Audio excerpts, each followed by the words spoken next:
O likambo ya somo likambo monene ili ndeko na biso a besoin ya conseil quatrième partie. Na yebisaki bino ke na troisième partie azwi zemi akendaki abwaki ngunda aboti mwana na ye moko bapesa ye mokanda na ye ya inane. Kande balobaka na français la petite vient en mangeant. Mwana mwasi wana aboti na mobali ya mama leki ni mwana moko te bana mibale te bana misato. Ndenge abotaka na mobali ya mama leki na ye moto ayebaka te. Mama leki na ye ayebi kaka ke mwana wana botaka abengaka ye na telefone mama leki na boti mama leki na lobaka kaka ok félicitations. Mama leki na ye atia makolo te esika mwana avandaka. Moko mosusu na ntongo moko boye telefone na mwana eleli nani ayamba mama leki na ye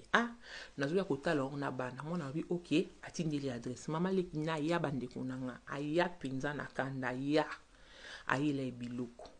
ya kolia bilamba ya bana bajouer ba telefone apesa ye na mbongo na maboko apesa ye 1000 € na maboko ayebisi oza jeune fille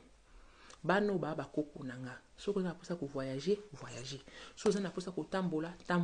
yaka kotikela nga bana na ko soin ya bana mwa mwasi na bi na motuna ya bi bana na bota na ya poto na koma atikala ko benga ngate atika ko kotala ngate kaka boya yelinga biloko na otika bana ok problème te 3 jours après mobala mama leki des fois papa bana wana ti aye kotala ye kokota kotika omonye na obligé mama leki na ya kotala bana nga na mobali na isa keke nga na mobali na obligé na ya kotala bana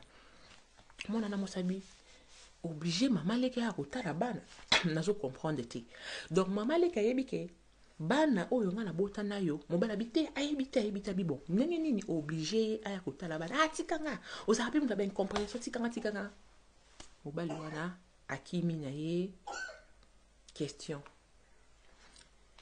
5e partie